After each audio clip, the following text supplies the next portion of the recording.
शिवतनय वरिष्ठं सर्वकल्याणमूर्तिं परशुकमलहस्ते शोभितं मोदकेन अरुणकुसुममालं व्यालबद्धोदरैः मम हृदयनिवासं श्रीगणेशं नमामि।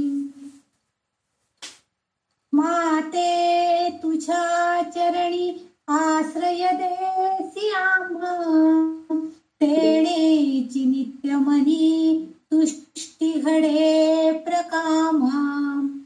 लागो तुझ्या भजनी हे मनसाच नित्य, याहूनी अन्य जगदंब नकांक्षी चित्त। सर्वस्व तूच मुचे जगदंब माते, आम्ही तुझे प्रिय शिशूच दुजे नाते। वाटो कसाही गुणहीन सदा जनामी, तू माय एक करिसी मम चोदनामी। तू माय एक करिसी मम चोदनामी। श्री गणेशाय नमः। श्री सरस्वत्यै नमः। श्री मातृपितृभ्यां नमः। श्री कुलदेवताभ्यो नमः। श्री गुरुदेवताभ्यो नमः। ओम श्री ललिता देव्यै नमो नमः। अथ श्री ललिता सहस्रनाम स्तोत्रम्। भवे देवेति मुख्यानि तत्र वक्ष्यामि संशृणु। ललिता श्री महालक्ष्मी लक्ष्मी रमा च पद्मिनी, कमला संपदी च पद्मालयेन्दिरेश्वरी। परमेशि सती ब्राह्मी नारायणी च वैष्णवी, परमेश्वरी महेशानी शक्तिशा पुरुषोत्तमी। या जगदंबेकडे प्रार्थना करते की योग्य ती शक्ती विजेची पूर्णपणे आज आम्हाला मिळू दे, म्हणजे पूर्ण करता येईल आपल्याला, नाहीतर पुन्हा मध्येच बंद पडेल, म्हणून आधीच तिला प्रार्थना केलेली आहे. आपण आज काल मागच्या भागापर्यंत आपण 112 श्लोकापर्यंत आणि 552 नाम इथपर्यंत आपण बघितलेली होती. आता आपण 113व्या श्लोकाकडे जाणार आहोत. मागच्या वेळेचं जे शेवटचं नाव होतं सर्व मृत्यू निवारणी, सांगितलं होतं की विविध तऱ्हेचे मृत्यू असतात. अपघाती मृत्यू असतात आणि अकाली मृत्यू असतात, रोग जर्जर मृत्यू असतात, आणि हे सगळ्यांचं निवारण करण्याचं कार्य ही जगदंबा माता करत असते. आता पुढं वाग्देवता तिचं वर्णन कसं करतात बघा. अग्रगण्या अचिंत्य रूपा कलिकल्मष नाशिनी, कात्यायनी कालहंत्री कमलाक्ष निषेविता. आता इथं अग्रगण्या पहिलं नाम तिचं या श्लोकामध्ये आलेलं ते म्हणजे अग्रगण्या. अग्रगण्य आपण म्हणतो ना, हा त्या अगदी अग्रगण्य असतात सगळीकडं, म्हणजे काय, किंवा अग्रगण्य म्हणजे अग्र म्हणजे पुढे असा अर्थ आहे. आता इथं पुढे असतात म्हणजे काय, प्रथम असतात. हा देवाचा जो गणपती जो आहे त्या तो नेहमी अग्रभागी असतो, म्हणजे देवालयामध्ये गणपती हा मध्ये असतो, अग्रभागी असतो, पुढे असतो तो नेहमी, त्याला अग्र असं म्हणतात, म्हणजे प्रथम. अग्रगण्य. आता गण म्हणजे समूह, सगळ्या समूहामध्ये सगळ्या गणांच्या मध्ये ती अग्रभागी आहे. आता इथं गण म्हणजे मनुष्य गण म्हणा, म्हणजे स्त्री देवता पुरुष देवता या सगळ्यांच्या समूहामध्ये ही लक्ष्मी माता म्हणजे ही आपली श्री देवता ही ललितांबिका ही अग्रगण्य आहे, असा सरळ सरळ उल्लेख या वाग्देवतेंनी इथं केलेला आहे. म्हणजे प्रथम स्वरूपातील ती आहे, ती प्रथम स्वरूपामध्ये आहे, ती प्रथम आहे असं आपल्याला त्या सांगतायत. आता याचा आणखीन एक असा अर्थ आहे की आपण विश्वनिर्मिती जेव्हा झाली तेव्हा शिवाला पालकत्व, आणि पालकत्व नाही तर त्याने गतिज शक्ती रूपात म्हणजे शक्ती रूपामध्ये असणारी ही माता आणि गतीच्या रूपामध्ये असणारे शिव, या दोघांचं जेव्हा संयोग झालं त्यावेळी आपल्याला नवीन निर्मिती, विश्व निर्मिती झालेली आपल्याला बघायला मिळेल. म्हणजे विश्वनिर्मितीच्या वेळी शिव आणि शक्ती याशिवाय दुसरं कोणीही तिथं नव्हतं. आणि ह्या दोन्हीही शक्ती ज्या आहेत त्या कोणत्याही स्वरूपामध्ये नव्हत्या, तर शक्ती रूपामध्ये, शक्ती स्वरूपामध्ये आमची ललितांबिका होते आणि गतीच्या स्वरूपामध्ये शिवरूप होते. आणि ह्या दोघं, कारण कोणत्याही युगाच्या आरंभापासून आणि युगाच्या अंतापर्यंत हे दोघांचीही विश्वनिर्मितीसाठी कार्य चालूच आहे. म्हणजे प्रथम तेच आहे, प्रथम स्वरूपामध्ये आपल्याला हे दोन गणांचे अग्रगण्य असणारे हे शिवस्वरूप असणारी ही शक्ती आपल्याला बघायला मिळते. म्हणजे प्रारंभाच्या काळामध्ये ही ती असणारच आहे आणि अंताच्या काळामध्ये सुद्धा ती असणार आहे. आणि एकदा प्रलय काल झाला, अंत झाला विश्वाचा, तरी पुन्हा जेव्हा निर्मिती होणार आहे तेव्हा सुद्धा आपल्याला पुन्हा हीच शक्ती कारणीभूत होणार आहे आणि तीच अग्रगण्य असणार आहे, प्रथम स्वरूपामध्ये असणार आहे असा उल्लेख. म्हणजे प्रथम आपण ज्यांची गणनाच, म्हणजे त्यांच्या शक्तीची, त्यांच्या ऊर्जेची जेव्हा आपण गणनाच करू शकत नाहीये, त्या गणना न करता येणाऱ्या, मोजता न येणाऱ्या, हेच तिचं नाम आहे, म्हणून तिला अग्रगण्या अशा उल्लेख वाग्देवतेंनी केलेला आपल्याला बघायला मिळतं. त्याच्या पुढचं 554 नंबरचं जे नाव आहे ते अचिंत्य रूपा.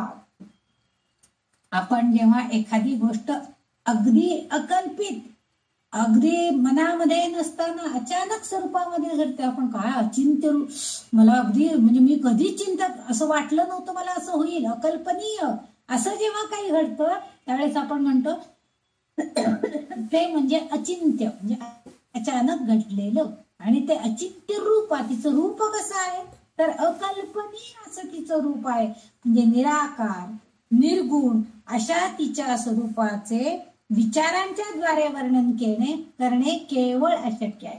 म्हणजे ती सगुण रूपामध्ये आपल्याला पुष्कळ वर्णन तिचं पहिल्या पुष्कळ श्लोकांमध्ये आलेलं आहे. ती कशी आहे, चतुर्भुज आहे, अष्टभुज आहे, तिच्या हातामध्ये काय आहे, ती किती सुंदर दिसते, तिचं किरीट कुंडल कशी, ते सगळं वर्णन आपण, पण ते सगुण रूपामधलं आलेलं आहे. पण निर्गुण रूपा, तिच्या निराकार निर्गुण असं जे तिचं स्वरूप आहे ते स्वरूप मात्र आपण आपल्या विचारांच्या द्वारे प्रकट करणं आपल्याला शक्य नाही. तिचं वर्णन करणं म्हणजे विचार वर्णन करण्याच्या पलीकडे ती आहे, अकल्पनीय असं तिचं स्वरूप आहे. म्हणजे आपल्यासारख्या सामान्य साधकांना ते केवळ अशक्य आहे, अचिंत्य आहे. म्हणजे मनानं, आपल्या मनाला समजण्याच्या पलीकडे ती आहे. आपल्या मनाला ती निर्गुण रूपामध्ये ती आहे हे समजणं म्हणजे आपल्याला तिचं ब्रह्मस्वरूप जे आहे ते समजायला पाहिजे, तर ती आहे हे आपल्याला कळून येतं. कारण पुरुष आणि प्रकृती हे एकत्रित जे प्रकटीकरण किंवा शिवशक्ती यांची युती ही काय आहे तर ही नवनिर्मितीचं कारण आहे.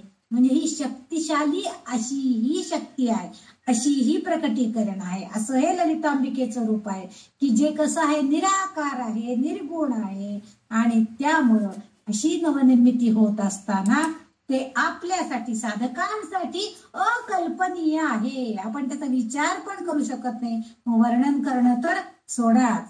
आणि म्हणून परंतु अशी नवनिर्मिती होत असताना हा ललितांबिकेचं कार्य कसं आहे, अतिशय शुभकारी आहे.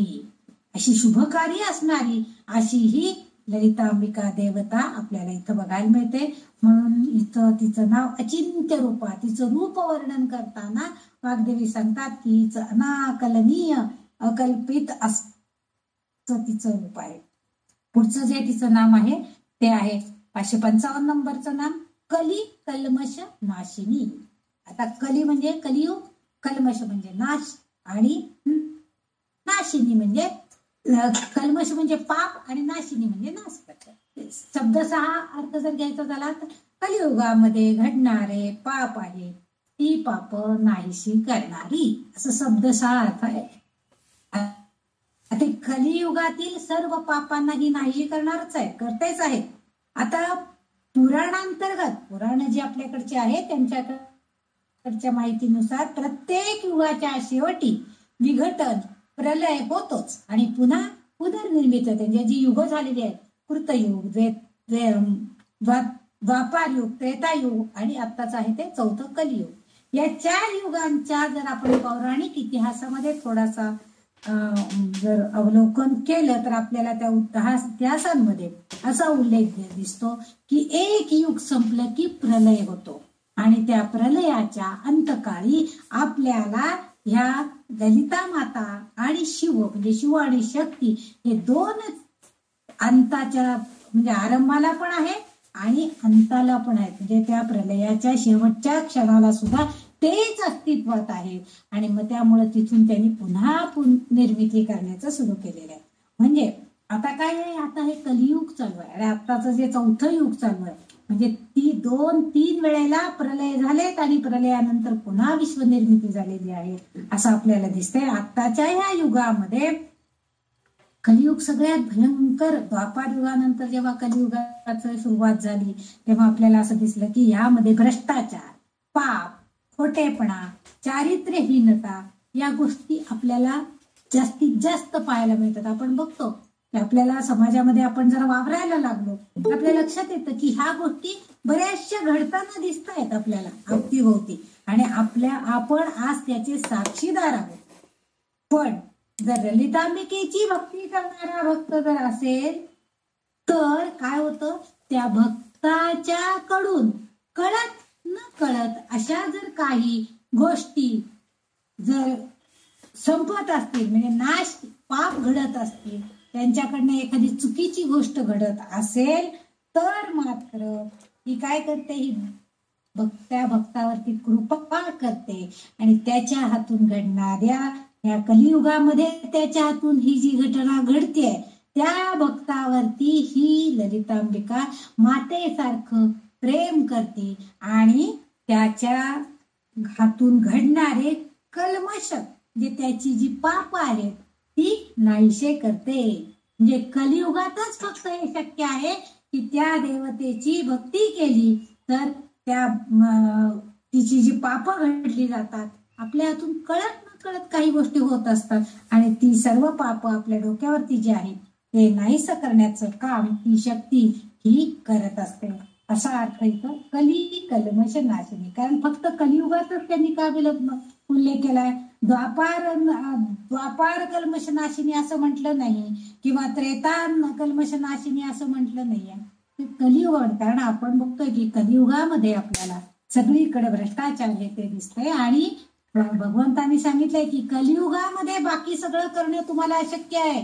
तुम्ही यज्ञ, याग, नंतर मोठमोठे म्हणजे पुराण वाचणे किंवा भक्ती करणे, यज्ञयाग करणे, अशा तऱ्हेची उपासना तुमच्या हातनं होणार नाहीये. कडक बंधन तुम्ही पाळू शकणार नाही, तप होणार नाहीये. म्हणून त्यांनी सांगितलं की नुसतं फक्त नाम घ्या. कलियुगामध्ये फक्त नामस्मरणाला जास्तीत जास्त महत्व त्यासाठीच आहे की जेणेकरून आपल्या मुखातून नुसतं भगवंताचं नाव जरी घेतलं गेलं तरी त्या नामाच्या योगानं आपल्याकडून होणारा कोणताही पापाची जी कृती आहे, ते जे पाप आहे त्या पापाचं नाहीशी करण्याचं काम ही आपण जर तिचे भक्त असलो तरी ललितांबिका करते आणि म्हणून तिचं इथं नाव कली कल्मश नाशिनी, म्हणजे कलियुगामध्ये घडणाऱ्या पापांना नाहीसं करणारी अशी ही देवता आहे, अशी ही देवी आहे आणि जी आपण सगळेजण तिची त्यानुसार भक्ती करायला पाहिजे.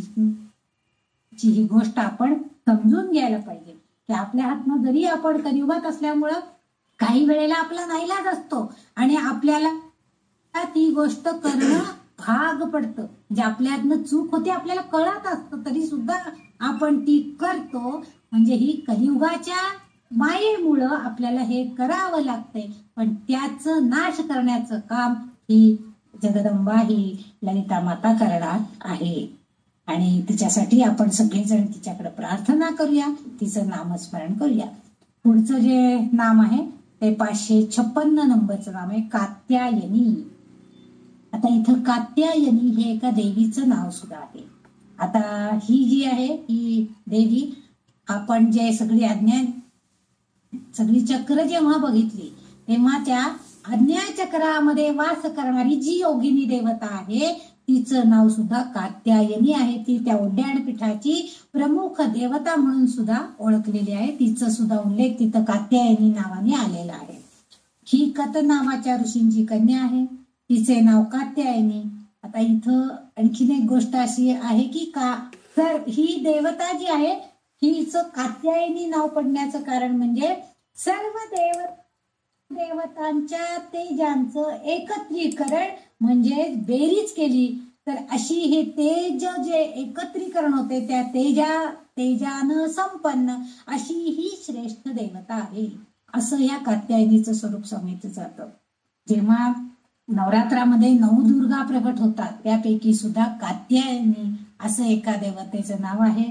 आणि कोल्हापूरला जर तुम्ही कधी गेला असाल तर तिथं जे 9 दुर्गांची मंदिरं सांगितली जातात तिथं कात्यायनी देवीचं सुद्धा मंदिर आहे. म्हणजे ज्या देवतांनी मुख्य आपल्या ललितांबिकेला ज्या स्वरूपामध्ये महिषासुरमर्दिनीला सहाय्य करायला जेव्हा त्या अष्टदिशांनी धावल्या होत्या त्यावेळेस एका दिशेनं ही कात्यायनी देवी सुद्धा असुरांशी लढण्यासाठी आलेली होती. आणि तेव्हा ती कशी होती तर सगळ्या तेजपूर्ण होती. तेजाने संपन्न अनेक तेजांचं एकत्रीकरण तिच्याकडं घातलेलं दिसतं.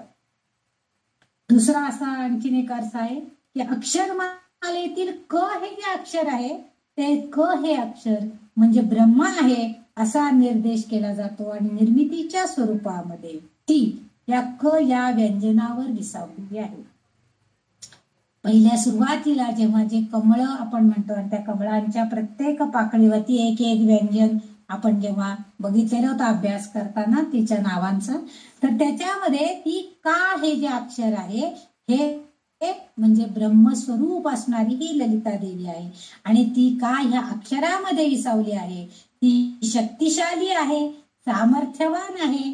आणि दुसऱ्या आणखीन एक गोष्ट आहे म्हणजे ती वर्णन असं केलं गेलेलं आहे की ती दगडासारखी टणक आहे. म्हणजे तिच्यामध्ये इतकी ताकद आहे ती कोणताही आकार धारण करणारी आहे. आणि म्हणून तिला ब्रह्मांड स्वरूपिणी म्हणून सुद्धा ओळखली जाते.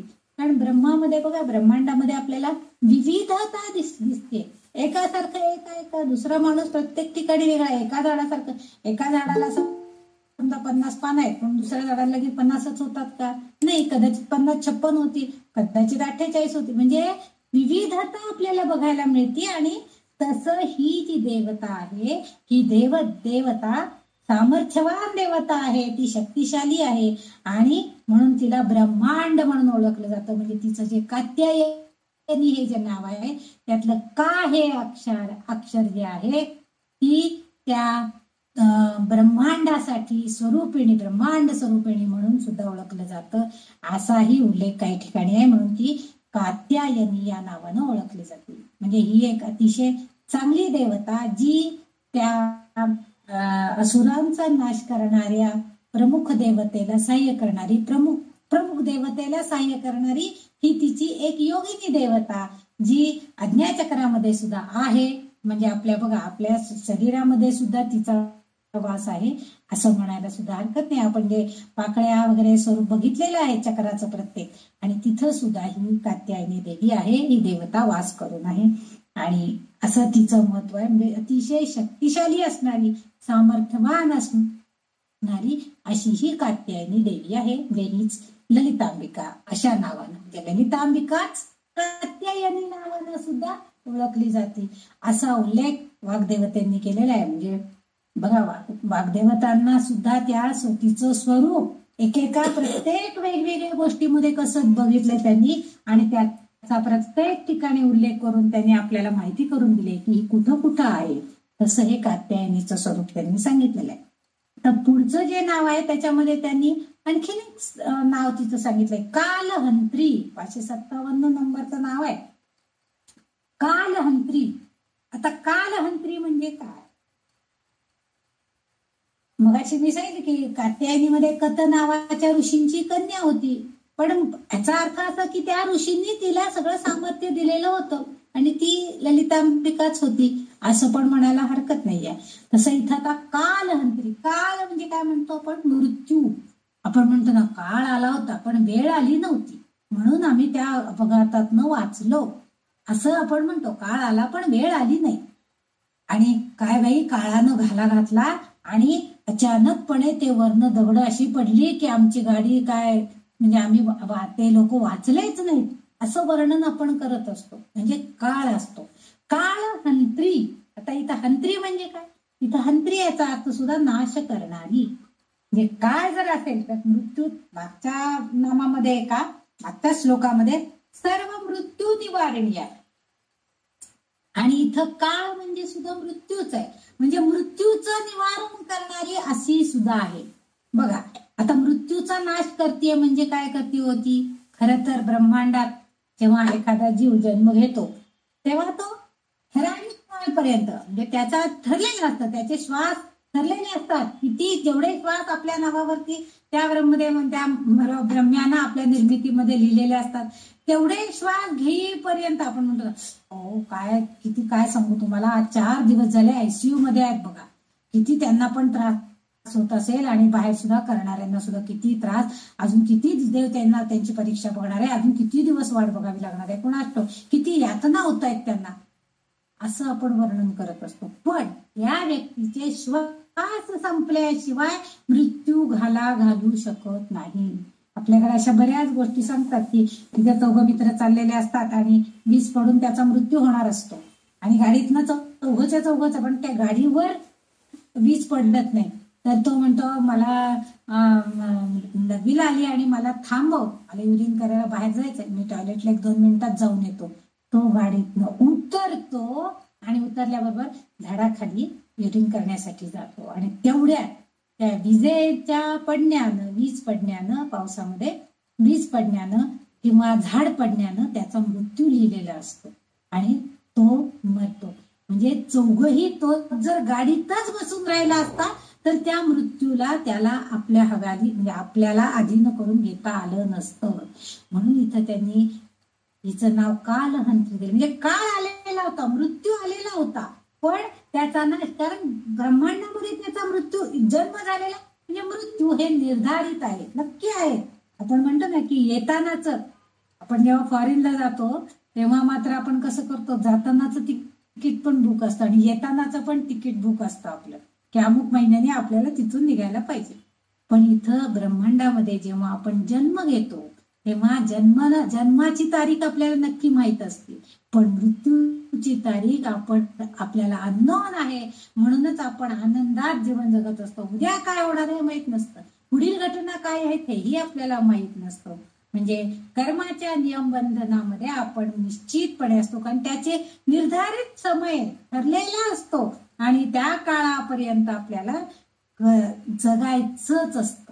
हे जीवन जगत असणारा हा जो मधला काळ आहे, जन्मापासून मृत्यूपर्यंतचा, तो कसा करायचा आहे, तो काय करायचा आहे आपल्याला, तर ब्रह्मानं आपल्याला एवढं सुंदर आयुष्य दिलेलं आहे, तर त्यामध्ये आपण आपल्या स्वतःचा उद्धार करून घ्यायचा प्रयत्न करायचा आहे, आत्मसाक्षात्कार करून घ्यायचा प्रयत्न करायचा आहे, आत्मज्ञान प्राप्त करून घ्यायचा प्रयत्न करणार आहे आणि त्याचा प्रयत्न करायचा आहे, त्या ब्रह्मांड जाणण्याचा प्रयत्न करायचा आहे.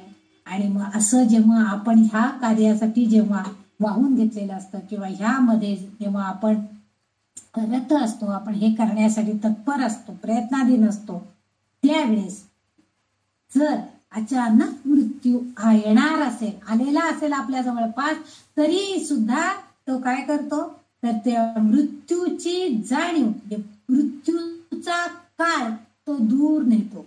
म्हणजेच काय आहे, तर त्याचं अज्ञान किंवा त्याची जी अविद्या आहे, आता इथं मृत्यू याचा अर्थ अविज्ञान, अज्ञान किंवा अविद्या, म्हणजे त्याचं अज्ञान दूर करण्याचं काम ही आपली ललिता देवी करते.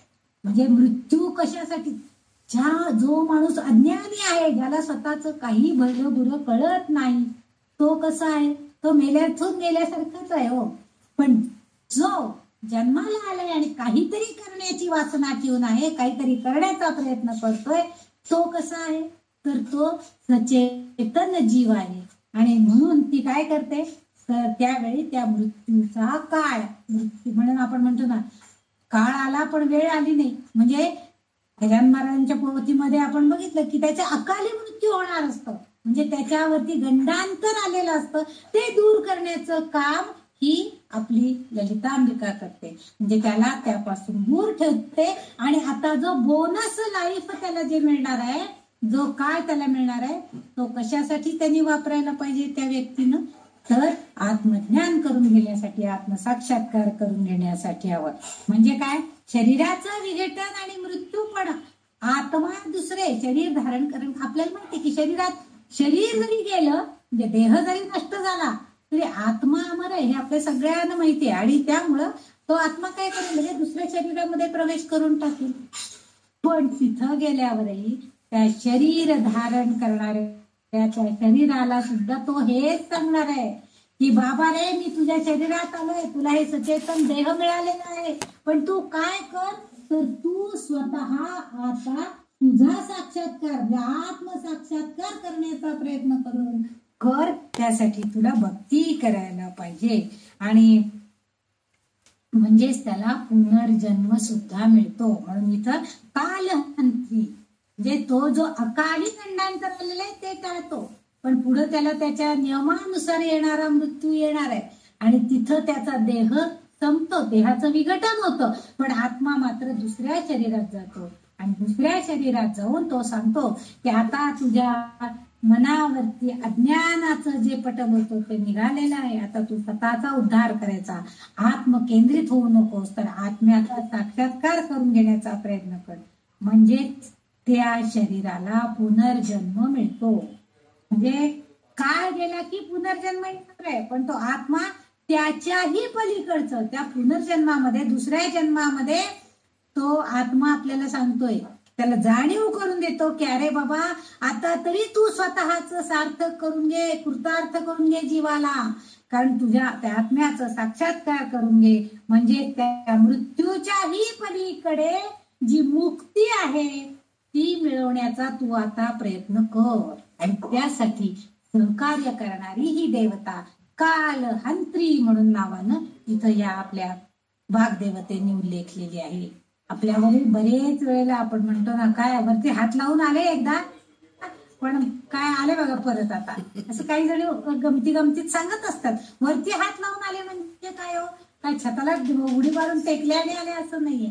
तर म्हणजे अगदी काळ जवळ आलेला होता, पण आपण मुक्तीसाठी, जे मोक्ष मिळवण्यासाठी जी काही थोडीफार धडपड केलेली आहे, जे आध्यात्मिक वातावरण, जे आध्यात्मिक ज्ञान आपण प्राप्त केलेलं आहे, त्याच्यामुळं त्या ललितेच्या साह्यानं आपला मृत्यू थोडासा पुढे ढकलला जातो, आपल्यावर आलेलं गंडांतर टळतं आणि आपल्याला मिळालेल्या आयुष्याचं आपण सार्थक करून घ्यायला पाहिजे, एवढं ज्ञान आपल्याला देण्याचं काम ही ललितांबिका करते. तुमचा ज्ञान दूर करते तिथं ती, आणि सांगते की आता तरी तू शहाणा हो, ह्याच्यामध्ये अडकू नकोस, या प्रपंचामध्ये अडकू नकोस, संसार भवसागरात नको, त्याच्याही पलीकडे जायचं, त्याची जाणीव करून देण्याचं काम ही ललिता माता करते. आणि म्हणून तिचं इथं नाव कालहंत्री असं आहे. पुढचं जे आहे नाम तिचं ते कमलाक्ष निषेविता. साधा अर्थ आहे. कमलाक्ष म्हणजे, अक्ष म्हणजे डोळे, कमल म्हणजे कमळ, म्हणजे कमळाचं फुल, म्हणजे कमळासारखे जिचे डोळे आहेत ती. आता कमळासारखे डोळे कडे भगवंताचं नाव सुद्धा कमलाक्ष आहे बघा. विष्णूचं सुद्धा कमलाक्ष असं एक नाव आहे. म्हणजे विष्णू भगवंत, म्हणजे ती ललितांबिका जी आहे ती भगवंताच्या स्वरूपामध्ये सुद्धा आहे, असं त्यांना थोडक्यात निषेविता. आता आणखीन एक अर्थ असा आहे, कमलाक्ष निषेविता. आता इथं कमलाक्ष म्हणजे तिचे डोळे कमलासारखे आहेत असंही वर्णन होऊ शकतं, पण निषेविता म्हणजे पूजन करणारा असा अर्थ आहे. म्हणजे जो पूजन करतो तो, मग कमलाक्ष म्हणजे भगवंत, म्हणजे जो भगवंत या ललिता मातेची सुद्धा पूजा करतोय, म्हणजे प्रत्यक्ष भगवंत सुद्धा जिथं या ललिता मातेची पूजा करतायत, तिथं पूजन करतायत. कशासाठी करतायत ते पूजन अर्चन?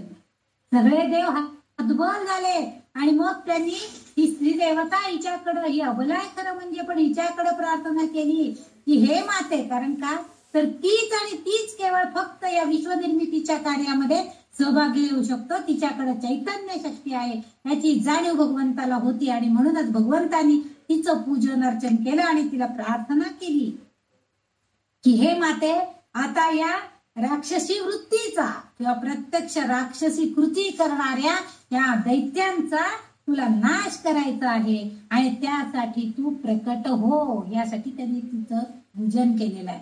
कमलाक्ष निषेविता म्हणजे प्रत्यक्ष भगवंत विष्णू भगवान सुद्धा तिची प्रार्थना करताय. आणि काय प्रार्थना काय बघा, आपल्याला ह्यासाठी आपल्याला एक गोष्ट माहितीये की भगवंतानी मोहिनी रूप धारण केलं आणि त्या दैत्याचा नाश केला. आता मोहिनी रूप हे म्हणजे कसं आहे, स्त्रीचं रूप आहे. म्हणजे ललिता मातेचं इतकी सौंदर्यवती कोण आहे दुसरे, ललिता मातेशिवाय इतकं सौंदर्यवान दुसरं कोणीच नाही आहे, असं पण वर्णन आपण मागच्या बऱ्याच नावांमध्ये ऐकलेलं आहे. आणि म्हणून तेच रूप भगवंतांनी घेतलेलं आहे आणि त्या दैत्याचा नाश केलेला आहे. मोहिनी रूपामध्ये येऊन त्यांनी सांगितलं की मी तुझ्याशी लग्न करीन, पण तुझ्या बरोबर आधी नाच करूया, मी जसे जसे म्हणजे ऍक्शन करीन तसे तसे तू हावभाव कर. ते डोक्यावर हात ठेवल्यावर त्यांनी सांगितलं, तिने पण हात ठेवला मोहिनी रूपामध्ये, भगवंतांनी ठेवला, त्या दैत्यांनी पण ठेवला. आपला आपला हात डोक्यावर पडल्यावर तो जळून भस्म झाला. म्हणजे याचा अर्थ असा की भगवंताला माहित होतं, कारण त्या ब्रह्मदेवांनी किंवा शंकरांनी त्याला प्रसन्न होऊन आशीर्वाद देऊन टाकलेले होते, वर देऊन टाकलेले होते.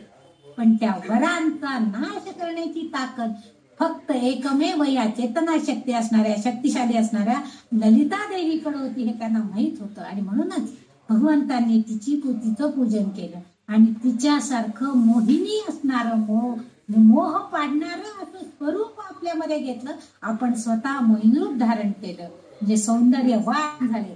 म्हणजे इथे वाग्देवी आपल्याला सांगू इच्छितात की भारतीय हिंदू ग्रंथांमध्ये, सनातन धर्मामध्ये स्त्रीचं सौंदर्य, तिचं पावित्र्य असे अनेक गुणधर्म, अजब सामर्थ्य तिच्या अंगी असणार, याची सगळ्याची कल्पना भगवंतांना होती. म्हणजे असं अलौकिक सौंदर्य, अफाट सामर्थ्य आणि त्याशिवाय तिच्यामध्ये असणारा अत्यंतिक पावित्र्यता, हे जे स्त्रीच्या मध्ये असणारे जे गुणधर्म आहेत त्याची कल्पना, त्याशिवाय असणारी अफाट बुद्धिमत्ता, हे सगळं जे गौरव करणारे गुण आहेत हे सगळे स्त्रीकडे, या ललितांबिकेकडे आहेत. हे माहिती होतं. ललितांबिकेचं म्हणजे आता ती स्त्री देवता तिच्याकडे आहेत याची भगवंतांना कल्पना होती. आणि म्हणूनच या सौंदर्याच्या जोरावर म्हणजे या सामर्थ्याच्या जोरावरच त्यांनी मोहिनी रूप घेतलं आणि त्या राक्षसांचा पाडाव केला, त्या राक्षसाला नष्ट केलं. म्हणूनच तेही तिलाच पुजतायत, तिला तिचंच पूजन करतायत, तिचीच आराधना करतायत. पण तिने जर शक्ती प्रदान केली नाही तर यांचं कुठलंही कार्य, इप्सित कार्य सिद्ध होणार नाहीये. आणि म्हणून तिला तिथं कमलाक्ष निषेविता म्हणजे कमलाच्या सारखे डोळे असणारा हा भगवंत, हा विष्णू, हा सुद्धा तिचंच पूजन करतोय. भगवंत जिथं तिचं पूजन अर्चन करतोय, तिला प्रसन्न करून घेण्याचा प्रयत्न करतोय. आपण तर किती सामान्य साधक आहोत आपल्याला माहिती आहे. मग आपण तर तिची भक्ती, तिचं पूजन, तिची स्तुती हे करायलाच पाहिजे. म्हणजे भगवंतांनी सुद्धा आपल्याला तेच उपदेश केलाय, तोच उपदेश केलेला आहे की तुम्ही सुद्धा तिलाच भजा. म्हणजे पर्याय ना आपोआप त्यांना भजल्यासारखं सुद्धा. म्हणजे भगवंत स्वतः तिला पूजतायत, तिची भक्ती करतायत, म्हणजे आपणही तेच करायला पाहिजे. म्हणून आपण ह्या नावामध्ये हेच आपल्याला वाग्देवता सांगू इच्छितात की आपणही त्या देवतेचं, तिच्या सौंदर्याचं, तिच्या सामर्थ्याची शक्ती ओळखून तिचं भजन, पूजन, स्तुती हे सगळं केलं पाहिजे. हेच या नावाचं इप्सित असावं असं मला तरी वाटतंय, ते मी तुम्हाला सांगेन. पुढचा जो श्लोक आहे, आता इथे 113 नंबरचा श्लोक संपलाय, पुढचा 114 नंबरचा श्लोक आपण बघूया. 114 नंबरच्या श्लोकामध्ये आणखी तिचं वर्णन वाग्देवता काय करतायत बघा. तांबूल पूरित मुखी दाडिमी कुसुम प्रभा मृगाक्षी मोहिनी मुख्या मृडानी मित्र रूपिणी. तर तिची 7 नावं या एका श्लोकामध्ये आलेली आहे. पहिलं जे नाम आहे 559 नंबरचं नाव तांबूल पूरित मुखी. तांबूल म्हणजे काय आपल्याला माहिती आहे सगळ्यांना, विडा. म्हणजे अनेक पदार्थ घालून आपण विड्याच्या पानामध्ये बनवतो, त्याला तांबूल असं आपण म्हणतो. पूरितमुखी. आता इथं पूरितमुखी म्हणजे तो खाल्ल्यानं, विडा खाल्ल्यानं जे ओठांना लाल रंग येतो त्याला पूरितमुखी असं म्हटलेलं. पूरित म्हणजे लाल रंग, मुखी म्हणजे तोंड त्याचं, म्हणजे आपले जे ओठ लाल होतात. लहान मुलांना विडा खाल्ला की फार हौस असते, जिभेनं अगदी तीन तीनदा ओठावरती जीभ फिरवत असतात की जेणेकरून आपले ओठ लाल व्हावेत. आपण म्हणजे काही जणांना होत असते की मी पान खाल्लेले लोकांना कळावं, अशी काही जणांची इच्छा असते. काही जण तसं खात नाही. पण लहान मुलांच्याकडे जर तुम्ही बघितलं असाल, रंगतय तोंड आपलं सगळं म्हटलं ती तीनदा जीभ बाहेर काढून बघतील कसं रंगलंय का. तर तसं ते रंगणं हा जो आहे प्रकार, म्हणजे लाल रंग येणं, हे कारण कात मिश्रित, कर्पूर मिश्रित सुपारी या पानांचा विडा ती मुखात चघळते, मुखात ती खाते आणि तो तिला आवडतो आणि त्यामुळं तिचे ओठ सुद्धा लाल होतात, रंगानं लाल होतात, म्हणजे आपोआप होतात. कारण त्यामधून निघणारी जी लाल रंगाची लाळ आहे ती आपोआप ओठापर्यंत येते आणि तिचे ओठ लालसर रंगाचे रंगलेले आपल्याला बघायला मिळतात. आता ते लाल झालेले त्याचा अर्थ काय होतो तुम्ही बघा. एखादा कार्यक्रम आहे, 4-5 जणी म्हणजे त्या कार्यक्रमामध्ये आहेत आणि बाकीच्या सगळ्या जणांनी भरपूर मेकअप केलाय, अगदी ओठ बीट लाल करून छान अगदी नट्टापट्टा करून ते आलेले आहेत आणि अगदी एखादी जर त्यातली भाग घेणारा पार्टिसिपंट असेल आणि त्यांनी जर काहीच केलेलं नसेल तर आपल्याला आपण म्हणतो की अरे त्यांनी पण थोडासा मेकअप केला असता तर झालं असतं, स्टेजवर जसं जरा चांगलं दिसतं असं आपण सुद्धा म्हणतो. म्हणजे ह्याचा अर्थ काय होतं की त्यामुळे सौंदर्यामध्ये भर पडती. दुसरं कारण काय, लिपस्टिक लावायची याचा अर्थ काय होतो की थोडेसे ओठ लाल रंगाचे, गालावरती थोडीशी गुलाबी पावडर, डोळ्यामध्ये काजळ, केसामध्ये एखादं गुलाबाचं फूल, कोरलेल्या भोया, हे सगळं साधं सामान्य एवढ्या जरी गोष्टी केलेल्या असल्या तरी सुद्धा लगेच आपल्या चेहऱ्याच्या सौंदर्यामध्ये भर पडते. तुम्हाला सगळ्यांना अनुभव असेल, साधारण 60-61 पुढच्या सगळ्या ज्या स्त्रिया असतात थोडेफार पांढरे केस व्हायला लागलेले असतात आणि मग कधी कधी रंगवायला वेळच होत नाही. म्हणजे नॅचरल ज्यांचे आहेत त्यांच्यासाठी खूप खूप खूप धन्यवाद, त्यांचे तसेच काळेभोर केस शेवटपर्यंत राहू देत अशी मी प्रार्थना करते. पण ज्यांचे नाही आहेत, कारण मी स्वतः अनुभव हा बऱ्याच वेळा घेते, पण जेव्हा पांढरे केस व्हायला लागतात आणि आपण कुठेतरी अचानक काहीतरी कारण आपण बाहेर जातो तर लगेच आपल्याला भेटलेल्या सगळ्या लगेच विचारतात, काय गो चेहरा फारच कसं तरी दिसायला लागलाय, काय होतंय का तुला, बरं नाहीये का, फारच खराब दिसायला लागली. म्हणजे आपल्या चेहऱ्यावरचं जे एक प्रकारचं सौंदर्य आहे ते सगळं बदलतं.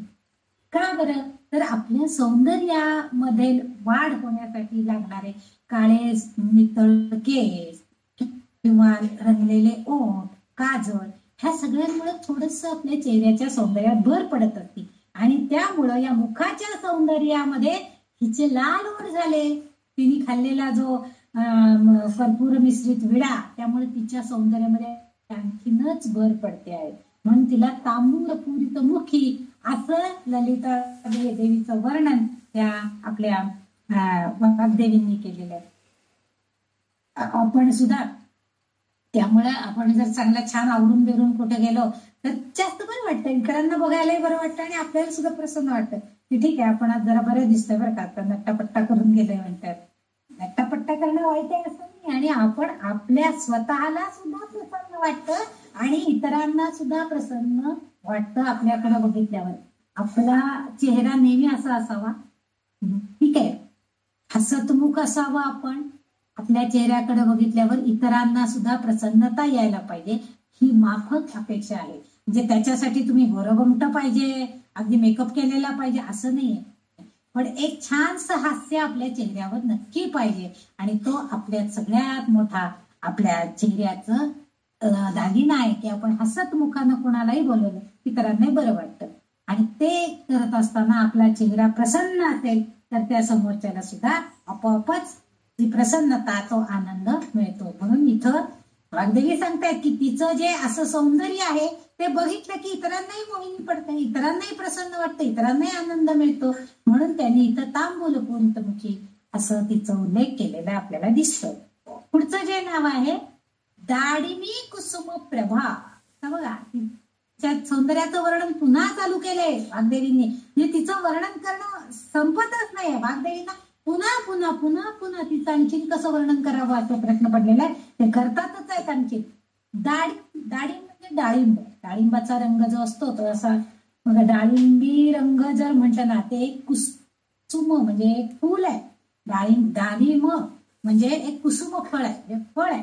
कुसुम म्हणजे फुल आणि प्रभा म्हणजे त्याचं तेज. म्हणजे एक प्रकारच्या लाल रंगाची फुलं असतात. डाळिंबाला सुद्धा एक लाल रंगाची फुले येतात बघा पहिल्यांदा, आणि नंतर पाठीमागं त्याला बी धरून मग डाळिंब तयार होतं. त्याचा जो रंग असतो तो जो लाल रंग आहे ती तिच्या पूजेमध्ये शुभ मानली जातात. म्हणजे लाल रंगाची फुलं. मागच्या एका श्लोकामध्ये आपण बघितलं होतं की तिला लाल रंगाच्या जास्वंदाची फुलं अतिशय आवडतात असा उल्लेख आपण बघितलेला आहे. म्हणजे लाल रंग ह्या देवतेला देवीला अतिशय प्रिय आहे असं मानलं जातं. सगळीकडेच आपण लाल रंग हा शुभ मानला जातो, तो वाईट नाहीच आहे असं त्यांचं म्हणणं आहे. त्यामुळे ही लाल रंगाची जी फुलं येतात डाळिंबाला, डाळिंबाच्या झाडाला, ती फळधारणा होण्याआधीच ते फूल आहे आणि त्याचा जो लाल रंग आहे तो अतिशय मोहक असतो आणि तो त्या देवतेला आवडतो. स्त्रियांना पण फळधारणेनंतर डाळिंबाच्या दाण्याचा रंगही लालच असतो. म्हणजे तिला आपण म्हणतो की गालावरती ती पसरे लालिमा असा उल्लेख डोहाळ जेवणाच्या गाण्यांमध्ये वगैरे असतो. म्हणजे का तर तिच्या चेहऱ्यावरती एक प्रकारचा गुलाबी छटा आल्यासारखी आपल्याला दिसते. म्हणजे लालसर छटा तिच्या चेहऱ्यावरती बघायला मिळते. जी गरोदर स्त्री असते, गर्भिणी असते तिच्यामध्ये.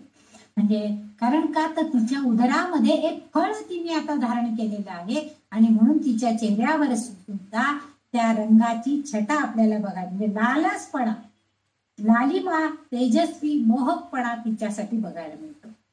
आपण बांगड्या जर घ्यायला गेलो तर पूर्वी, आता कोणी बांगड्या विशेष घालत पण नाही, घातल्या तरी तेवढ्या पुरत्या एखाद दुसरी घालायची, छान ठोकळ्यासारख्या असतात त्याच घालतात कोणी घालतात. अजूनही पुष्कळ जणी आवडीनं बांगड्या घालणार आहेत.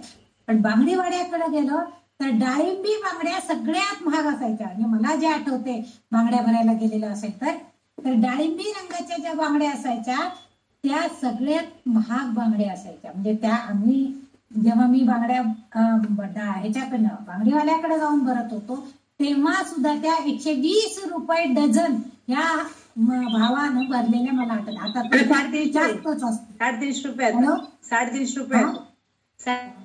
रुपये डझन. सांगितले म्हणजे मी शेवटच्या 120 रुपये डझन बांगड्या भरलेल्या मला आठवते. आता बरेच दिवसात मी पण बांगड्या भरलेल्या नाहीत, एक तर वाढवत पण नाहीत, त्यामुळे बांगड्या भरायचा पण प्रश्न फार कमी येतो. पूर्वी कसं बांगड्या वाढवल्या जायच्या त्यामुळे भराभरा भरायला पण लागायच्या. आता तसं होत नाही. पण तेव्हा म्हणजे त्या डाळिंबी रंगाला अतिशय महत्व आहे.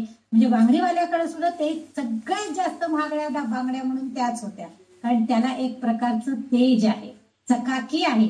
त्या बांगड्या हातात घातल्या तर त्यामध्ये सोन्यासारखं चकाकी आहे आणि डाळिंबाच्या दाण्यांसारखे गुलाबी रंग पण त्याच्यामध्ये आहे.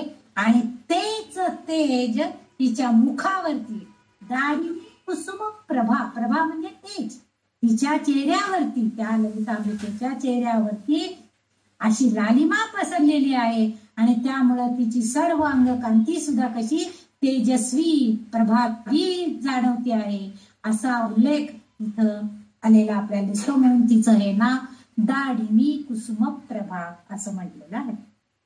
पुढचं जे नाव आहे ते म्हणजे मृगाक्षी. आता मृगाक्षी साधं आपल्याला त्याचा अगदी शब्द सात, मृग म्हणजे हरिण, अक्ष म्हणजे डोळे, हरणासारखे डोळे असणारे.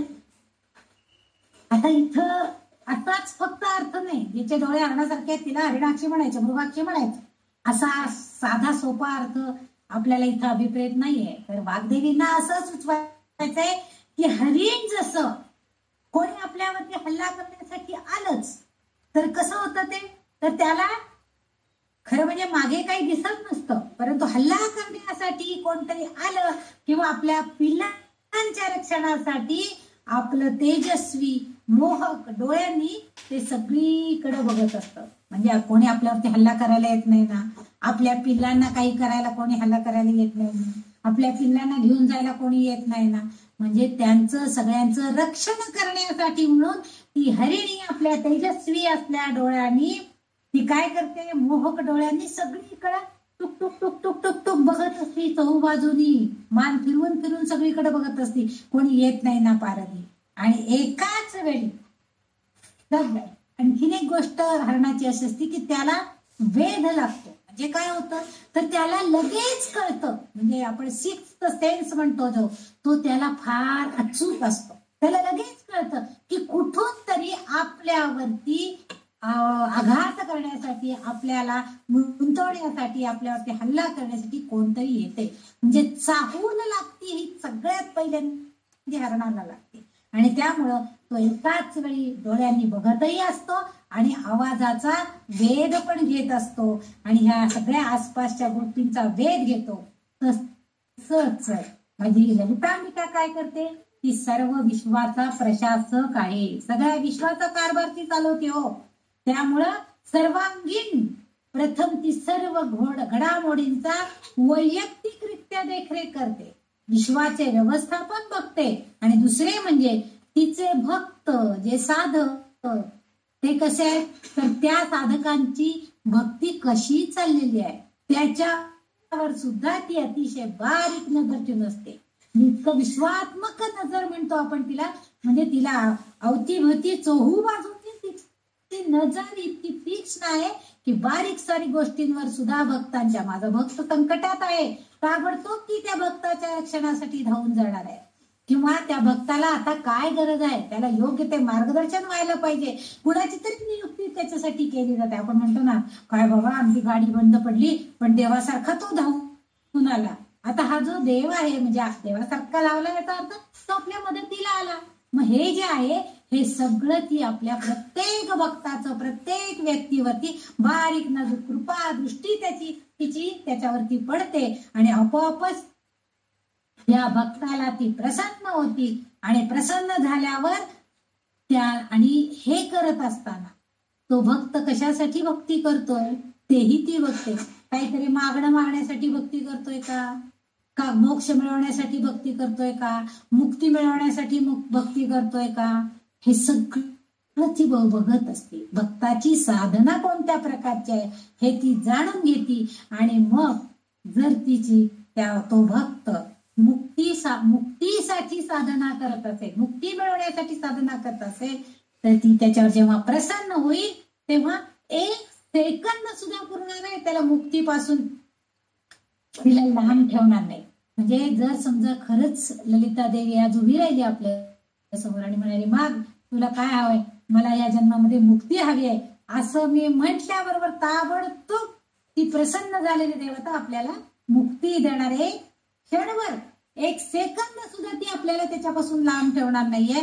आणि जर समजा आपली भक्ती अजून कमी असेल, त्याच्यात काही उणिवा असतील किंवा आपल्या हातनं काही जर त्यातलं होऊ शकत नसेल, तर त्याचं योग्य मार्गदर्शन सुद्धा हीच ललितांबिका आपल्याला करणार आहे. त्यामुळे ती म्हणते की नाही, मला आता तुला ह्या मुक्तीपासून लांब ठेवायचं नाहीये, पण तुझ्या हातनं हे काही थोडस जे काय चुकतंय ती दुरुस्ती कर आणि मगच तुला मी मुक्ती देऊ शकणार आहे. म्हणजे तुझी भक्ती, त्याच्यामध्ये होणारी काय चुका आहेत त्यांची दुरुस्ती, आणि मगच मिळेल तुला मुक्ती, असं ती आपल्याला सांगत असते. असं मार्गदर्शन ती करते. ललिता त्रिशतीमध्ये एका नामामध्ये हाच अर्थाभिप्रेत आहे, तिथंही हे नाव एकदा आलेलं आहे आणि म्हणून तिचं मृगाक्षी हे जे नाव त्यांनी दिलेलं. बाकीच्या सुद्धा बरेचसे हरण, सशाला सुद्धा, सशाचे सुद्धा डोळे बारीक असतात आणि त्यालाही चटकन कळतं की काय बदल झालाय, कोण आलाय का आपल्याला पकडायला. पण त्यांनी प्रॉपर ह्या हरणाचंच का घेतलेलं आहे, तर हरणी ही अतिशय चंचल पण आहे. जसं भक्त सुद्धा चंचल असतो, थोडस काहीतरी आपल्याला मिळालं, हा आता माझ्यावर कृपादृष्टी झाली म्हणून लगेच हरभऱ्याच्या झाडावर चढून बसतो, तसं नाहीये. म्हणून त्या भक्ताला योग्य मार्गदर्शन करणं आणि त्याला मुक्तीपर्यंत नेण्याचं कार्य ही ललितांबिका करते आहे. म्हणून इथं तिचं हे मृगाक्षी नाव अगदी सार्थ झाल्यासारखं वाटतं. पुढचं जे तिचं नाव आहे ते म्हणजे मोहिनी. आता मोहिनी म्हणजे नाव माहिती आहे आपल्याला. मोहिनी काय, मोहिनी करायची म्हणजे मोहिनी म्हणजे काय, एखाद्या मुलीचं नाव आहे असं तुम्ही म्हणाल. पण काय आपल्याकडं सासवा सुना किंवा सासवा जेव्हा बोलत असतात, काय तिने मोहिनी केली आमच्या मुलावरती बघा. आता काही एक गोष्ट माझं तो ऐकत नाही. इतके दिवस सारखं आई आई आई म्हणून माझ्या पाठीमागे असायचा. हे वाक्य बऱ्याच वेळेला बऱ्याच सिरियल मध्ये ऐकतो आणि अवतीभोवती सुद्धा बोलताना आपल्याला. म्हणजे तिने मोहिनी केली त्याच्यावर. आता ही मोहिनी म्हणजे काय तर जादू आपण म्हणूया. मोहिनी या शब्दाचा अर्थ जादू म्हणजे तिचा प्रभाव. म्हणजे आधीच्या एका नावामध्ये आपण बघितलंय की भगवंतांनीच मोहिनी रूप धारण केलेलं होतं. अशा अर्थी सुद्धा हा मोहिनी अर्थ आलेला आहे. म्हणजे त्या व्यक्तीवरती त्या गोष्टीचा प्रभाव, त्या गोष्टीचा पगडा इतका पडतो की तो ती व्यक्ती त्याच्या अधीन झालं होतं. म्हणजे ते काय म्हणेल तेच घडतं लगेच. तिने सांगितलं की नाही असं करा लगेच. म्हणजे एखादी गोष्ट दोघी मैत्रिणी असल्या तरी सुद्धा ती एखाद्या मैत्रिणीचा प्रभाव दुसऱ्या मैत्रिणीवरती इतका पडतो. नाही माझी मैत्रीण माझी अगदी पट्ट मैत्रीण आहे, ती काय अयोग्य मला काही सांगणार नाही. तिचा प्रभाव आपल्याने ती जादू केले. तिने सांगितलं नाही संध्या अगं ह्या वेळेला पौर्णिमेला ना हे अमुक एक करायचं, खूप छान त्याचा परिणाम होतात. लगेच संध्याने केला. का तर तिची इतकी प्रभाव पडलेला आहे, तिने जादूच केले. ती काय म्हणेल ते हिने केलं की हिला चांगलं वाटलं असं होतंय. तसं ह्या ललिताच्या सौंदर्याचं वर्णन करण्यासाठी दुसरा शब्दच वापरत नाही. म्हणजे त्या तिच्या सौंदर्याने इतकी काही जादू केलेली आहे की सगळ्यांना मोहिनी पडावी. सगळ्यांच्या मनावरती जादू म्हणजे गारुड म्हणतो ना आपण, गारुड केलं जातं. मग त्यामुळे आपल्याला जरी नुसती दोरी असली तरी सुद्धा आपल्या मनावर जर गारुड झालेला असेल तर ती दोरी सुद्धा आपल्याला तापासारखी दिसायला लागते. हे जे आहे ती गोष्ट हिच्या सौंदर्यामध्ये आहे. आणि म्हणून ललिता देवी आपल्याला हा शब्द तिच्या खास तिच्या वर्णनासाठी वापरत आहे. मोहिनी हा शब्द वापरलेला आहे. मोहिनी या शब्दाला आणखीन एक वैभव आहे, ते म्हणजे सौंदर्यपूर्ण वैभवशाली असल्याशिवाय ती दुसरी व्यक्ती सुद्धा तेवढीच प्रभावशाली असायला पाहिजे. हो कुणी येण्या गबाळ्यांनी यायचं आणि काय हे असं कर तसं कर आपण ऐकू का? नाही ऐकू. आपण जेव्हा आपल्या मनाला पटेल तेव्हाच आपण ती गोष्ट करायला प्रवृत्त होतो. म्हणजेच ती तेवढी शक्तिशाली आहे, सौंदर्यपूर्ण आहे, वैभवशाली आहे. त्यांचा प्रभाव टाकण्याची शक्ती.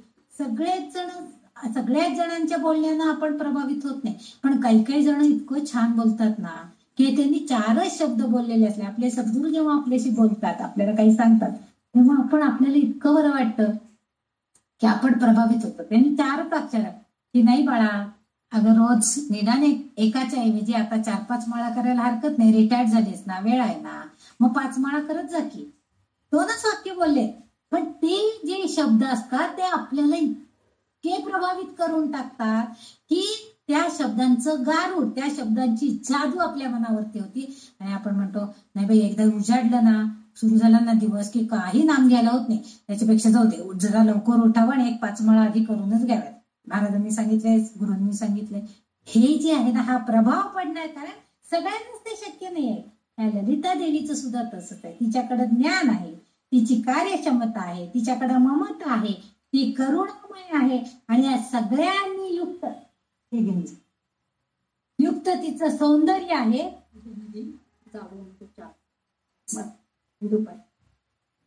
तिचा फोन नंबर एक मला पाठवून दे, लिहून द्यायचीस का?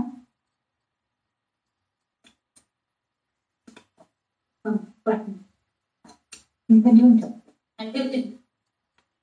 तिचं जे सौंदर्य आहे ते आपल्याला बघायला मिळतं. आणि म्हणून जसं विष्णूंनी भगवंतांनी तिची पूजा केली आणि मोहिनी रूप धारण केलं, तसं मोहिनी रूप घेऊन राक्षसांचा, आता हा राक्षस कोणता आहे तर आपल्यामध्ये असणारे वाईट गुण, दुर्गुण, आपल्यामध्ये असणारे जे दुर्गुण आहेत त्या सगळ्या दुर्गुणांचा नाश करण्याचं काम ही देवता करणार आहे. म्हणजे हिच्याकडे तेवढी शक्ती आहे. तिच्याकडे एवढी शक्ती आहे आणि म्हणून तिचं नाव इथं मोहिनी असं या वाग्देवतेंनी इथं उल्लेख केलेला आहे. आता पुढचं जे ह्याच श्लोकामधलं पुढचं जे आहे मुख्या, त्या मुख्या म्हणजे आपल्याला माहिती मुख्य म्हणजे प्रमुख असणारा महत्वाचा आहे ते, म्हणजे ती महत्वाची आहे. ही देवता जी आहे ही सगळ्यात महत्वाची देवता, मुख्य देवता आहे. अशी ही जी देवता आहे तिचं नाव, तिचा उल्लेख मुख्य असा या सहस्रनामामध्ये आलेला आहे. या विश्वामध्ये जे अनेक देवदेवता आहेत त्या देवतांमध्ये अधिकृतपणे ही मुख्य देवता म्हणून आहे. कारण देवांच्याकडनं जेव्हा कुठल्याही असुरांचा बिमोड होणं शक्य झालं नव्हतं तेव्हा त्यांनी सगळे आपली आयुध देऊन मुख्य देवता म्हणजे ही ललितांबिका हिच्याकडे सगळी शक्ती देऊ केलेली होती आणि त्यामुळे ती मुख्य झाली. म्हणजे सर्व सृष्टी, त्याचबरोबर सृष्टी निर्मितीमध्ये सुद्धा हिचाच हातभार आहे. हिच्याच तेजानं, हिच्याच शक्तीनं सृष्टीची सुधारण निर्मिती झाली, प्रथमच निर्मिती झालेली आहे आणि म्हणूनच तिला महत्व प्राप्त झालेलं आहे. म्हणूनच तिला मुख्या, ती प्रमुख आहे, ती मुख्य आहे असं तिला म्हटलंय. आपल्या देहाचंच पाहना, आपण काय करतो, आपल्या चेहऱ्या व्यतिरिक्त धड त्याला आपल्यात खरं तर काहीच अर्थ नाही. जर समजा नुसते अशी धड आपले आहेत, कोणाचाही चेहरा त्याच्यावरती नाहीये, कल्पना करा आपले सगळ्यांचे चेहरे बाजूला आहेत आणि आपण सगळ्यांना उभं केले आणि चेहरे झाकून टाकलेले आहेत, तर आपल्याला ओळखायला येईल का? सगळ्यांनी एकसारखे ड्रेस घातले, ओळखायला येईल का ही कोण आहे? ही उषा आहे, आशा आहे, निशा आहे, रंजना आहे, असं कोणी ओळखायला येणार नाही आपल्याला. पण त्या चेहरा जो आहे तो चेहरा म्हणजे त्या देहाचं प्रमुख ओळख आहे. त्या चेहऱ्यामुळे आपल्याला महत्व आहे. म्हणजे तो बघितला की आपल्या चेहऱ्या व्यतिरिक्त धडाला काही अर्थच नाही, अस्तित्वच आपल्याला काही राहत नाही. कारण मुख म्हणजे आपला चेहरा, म्हणजे मुख्य काय आहे आपल्या शरीरामधलं, तर चेहरा आहे आणि त्यामुळे त्याला महत्व आहे. आपल्या चेहऱ्यावरती भावनांचं जे शरीरातील चांगल्या वाईट लक्षणांचा परिणाम आपल्या मुखावरती लगेच दिसतो. म्हणजे आपल्याला ओळखतं का गं आज चेहरा फार पडलाय, काय होतंय का तुला? चेहऱ्यावर लगेच कळतं आपल्याला, भावभावना आपण लगेच ओळखतो की हिला आज काहीतरी होतंय, किंवा काही दुखत असलं तरी सुद्धा काही दुखतंय का आज, अगदी हात धरून बसलेस, होय आज माझं ना हात फार दुखते, असं मग कोणीतरी आपल्याला सांगतं. म्हणजे तो चेहरा, आपण म्हणतो ना चेहरा फार बोलकाय, लगेच कळतं आपल्या चेहऱ्यावरनं. काही जणांचे असतात त्याला फार सिद्धी प्राप्त करावी लागते की चेहऱ्यावर जराही भाव प्रकट होऊन देत नाही. किती यातना होत असल्या, वेदना होत असल्या तरी सुद्धा ते लोक अगदी शांत राहतात. म्हणजे असे लोक म्हणजे गुरु स्वरूप असतात, त्यांनाच फक्त ही शक्ती, ही सिद्धी प्राप्त असते. पण आपल्या सामान्य भक्तांना हे शक्य नसतं. आपला चेहरा लगेच जरा कोणी काहीतरी विचारलं तरी सुद्धा आपल्या डोळ्यात लगेच पाणी सुद्धा येतं. ही सुद्धा गोष्ट कधी कधी होते. काहीतरी एखादी घटना घडली तर आपल्याला पटकन डोळ्यातनं पाणी येतं. का ग आज काय झालं विशेष, एवढं का तुला एकदम भरून आलं? नाही ग मला आज अमक्याची फार आठवण झाली, असं आपण लगेच सांगतो.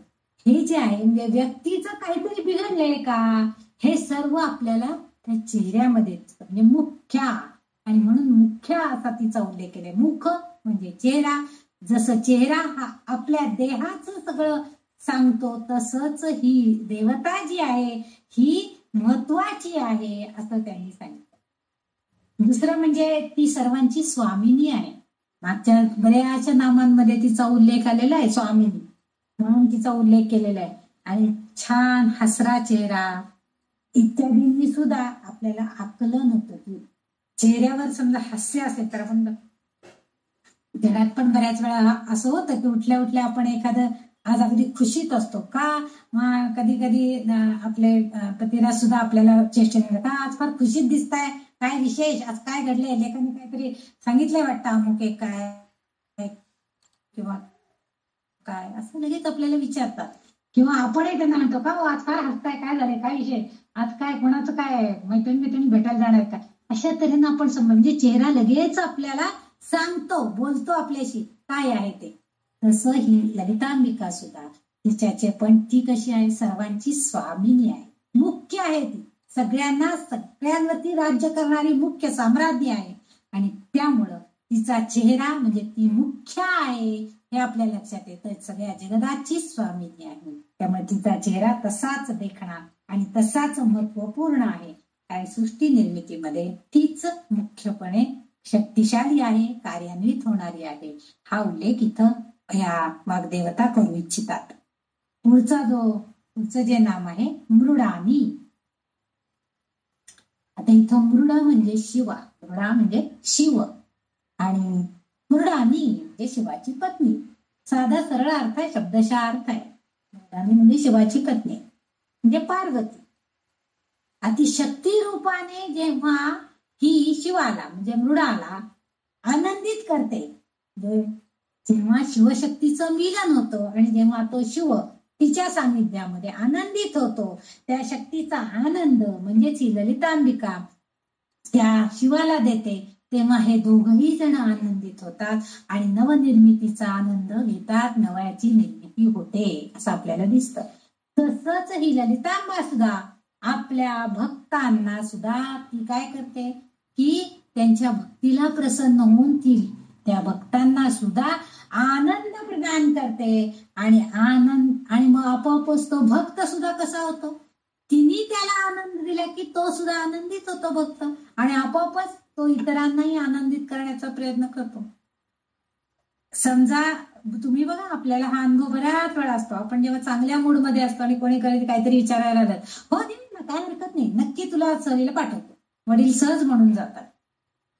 तेव्हा त्यांचा मूड चांगला असतो. पण नंतर जेव्हा त्यांना कळतं की आता ह्याला ऑल इंडिया टूरला जायचं आहे म्हटल्यावर याला 5-50 हजार खर्च करायचे, मग ते विचार करतात, अरे एवढा पैसा खर्च करून आज याला ट्रिपला पाठवायचं, अजून त्याचं शिक्षण इतकं व्हायचंय. मग नंतर त्यांना पण त्यावेळेला ऍक्च्युली त्यावेळेला काय होतं, त्यांचा मूड आनंदित असतो, त्यामुळे ते पटकन हो म्हणून जातात. म्हणजे त्याला पण ते आनंद देतात हो म्हणून, त्या आनंद म्हणजे तो सुखी होतो. तेवढ्या वेळापुरतं तरी त्याला खूप आनंद होतो. हा बाबा म्हटलेत मला ट्रिपला पाठवणार आहेत, बाबा मला पाठवणार आहेत, हे जे आहे हा आनंद म्हणजे आपला आनंद दुसऱ्याला द्यायचं काम करतो आणि त्या भक्ताला आनंद देण्याचं काम ही ललितांबिका करते आहे. आणि इथं मृडानी असं जो नाव आलेलं आहे, म्हणजे शिवशंकराच्या शिवशक्ती जेव्हा एकत्रित असतात तेव्हा ते दोघही जणी आनंदात असतात आणि आपल्या भक्तांना सुद्धा आनंदित करण्याचं काम करतात आणि तोच आनंद वाटण्याचं काम ही ललितांबिका सुद्धा आपल्या सगळ्यांना करत असते. आणि म्हणून तिचं इथं नाव मृडानी असं दिलेलं आहे. काही ठिकाणी मृड याचा अर्थ आनंद असा सुद्धा घेतलेला आहे, म्हणजे आनंद आपण म्हणतो ना, म्हणजे आनंदानं नाचणार असा सुद्धा अर्थ त्याचा काही ठिकाणी उल्लेख झालेला आहे. नंतर पुढचं जे तिचं नाव आहे ते मित्र रूपिणी, तर छान अर्थ आहे या शब्दाचा सुद्धा. आता इथं मित्र रूपिणी, मित्र म्हणजे आपल्याला सगळ्यांना माहिती आहे, सखा, आपल्या सगळ्यात जीवलग जो कोण आहे तो मित्र असं आपण नेहमी सांगतो. शब्दशः अर्थ मित्राचा आपण विचार केला. दुसरा एक शब्द मित्राचा अर्थ असा आहे सूर्य. मित्र म्हणजे सूर्य, म्हणजे सूर्याचं एक नाव आहे त्याला. सूर्याला एक मित्र ह्या नावानं सुद्धा म्हणजे मित्र या नावानं सुद्धा सूर्याचा उल्लेख बऱ्याच ठिकाणी केलेला असतो. हा सूर्य काय करतो तर तिला मित्र रूपिणी ह्या रूपामध्ये ती मित्र रूपामध्ये सूर्य रूपामध्ये ती आहे असं समजा आपण अर्थ अभिप्रेत केला तर सूर्य कसा आहे, सूर्य हा संपूर्ण विश्वाला ऊर्जा, शक्ती, आनंद, उल्हास देणारा असा हा विश्वाचा मित्र म्हणजे सूर्य आहे. सूर्य कसा आहे तर विश्वाला एक प्रकारची ऊर्जा देतो. सूर्य उगवला नाही अजून आपण सुद्धा म्हणतो कसली घाणेरडी ढगाळ वातावरण आहे आज, काही कशाला उत्साह वाटत नाहीये, अगदी आभाळ भरून आले बाई, मनाला सुद्धा मरगळे, ते आजारपणाचं लक्षण, असे आपण उद्गार काढत असतो. पण तेच जर सकाळी छान प्रसन्न वातावरण आहे, छान सूर्य उगवलेला आहे, त्याची किरण कोळी आपल्याला सगळी बघायला मिळतात, केशरी असं सुंदर सोने ऊन पडलेलं आहे, हे जेव्हा असतं तेव्हा काय होतं आपल्याला वाटतं हा काय छान, त्या सूर्याला आपण पटकन नमस्कार करतो की तुझी सगळी ऊर्जा मला द्या, दिवसभर मी त्या ऊर्जेनं प्रेरित होऊन सगळी कार्य चांगल्या प्रकारे पार पाडीन अशी आपण त्याला प्रार्थनाही करतो. म्हणून आपल्याला हा विश्वाचा जो मित्र आहे सूर्य, तो त्या स्वरूपामध्ये सुद्धा ही ललिता देवी आहे. कारण या विश्वाचं अस्तित्व टिकवून ठेवण्याचं कार्य ही देवता म्हणजे ललितांबिका करते. ती शक्ती देवता आहे. शक्ती देवी सूर्याच्या रूपात आहे. म्हणजे हीच शक्ती देवी त्या सूर्याला सुद्धा शक्ती प्रदान करते, तेज प्रदान करते. त्याच्यामध्ये असणारी उष्णता, ऊर्जा सगळं देण्याचं कार्य कोण करते? ललिता देवीच करते, असं वाग्देवतांना अपेक्षित आहे. आणि त्यामुळं काय होतंय? विश्वाचं अस्तित्व टिकवून राहतं. सूर्य हा सगळ्यात, म्हणून सर्व जीव मात्रांचा, हे सगळे जीव, हे छोट्याशा अंकुरलेल्या कोंब जो असेल एखाद्या दाण्याचा, त्यापासून आपल्यासारखे असणारे मोठे मोठे जीवित प्राणी, सजीव प्राणी सगळे, या सगळ्यांचा तो एक चांगला मित्र. सर्व जीव मात्रांचा सूर्य हा सगळ्यात चांगला मित्र आहे. आणि म्हणूनच सूर्योपासनेला आपल्याकडं सगळ्यात जास्त महत्व दिले गेलेलं आहे. आणि सूर्याला अर्घ्य देऊनच, म्हणून आपण सूर्याला अर्घ्य देतो पूजा झाली की, आणि सांगतो की तुझी सगळी शक्ती मला प्रदान कर. त्या शक्तीची प्राप्ती करून घेण्यासाठी प्रार्थना केली जाते. तेजस्वीपणा हा जो सूर्याचा आहे तोही आपल्याला त्याच्यामुळे मिळतो. कारण त्याच्या म्हणजे त्याचं रूप हे ललितांबिकेच्या रूपामध्ये आहे. आणि म्हणून आणखीन एक गोष्ट असं आहे की शिवशक्तीचे मिलन हे सूर्याद्वारे केले जाते.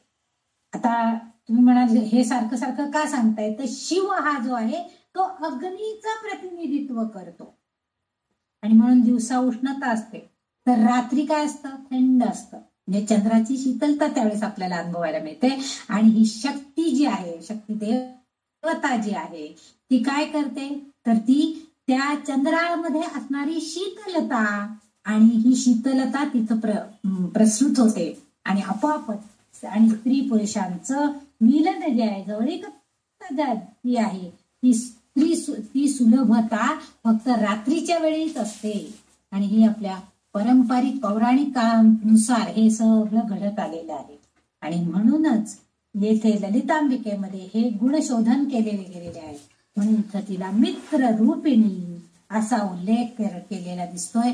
आणि हे अगदी योग्यच आहे, कारण तिच्याकडे हे सगळे गुण आहेत.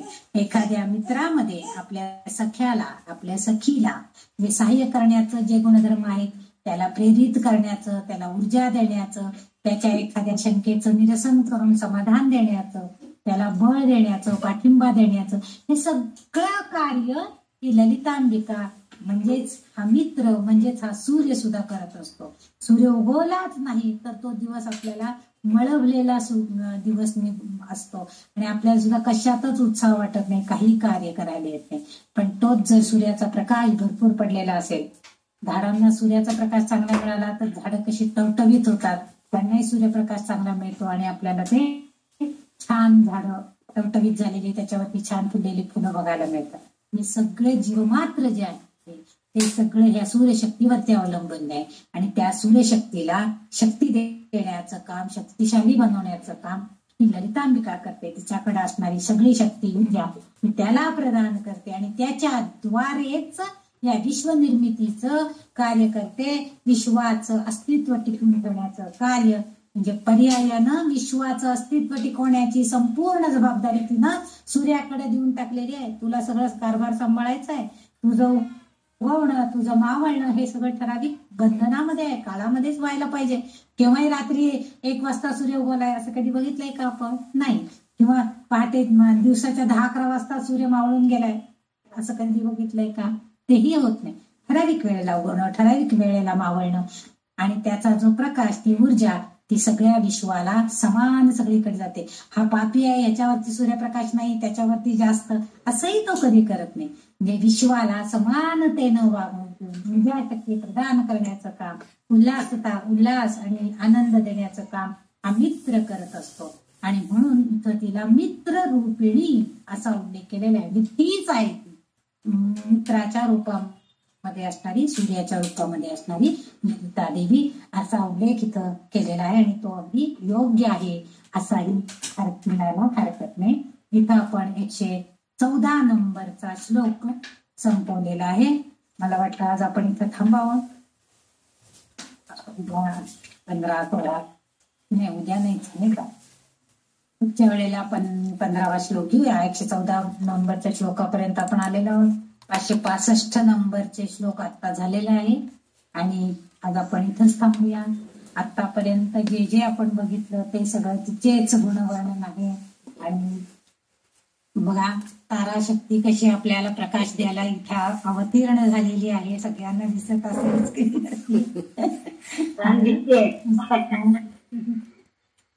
चला छान. जय जगदंब, जय भगवती देवी माता की जय.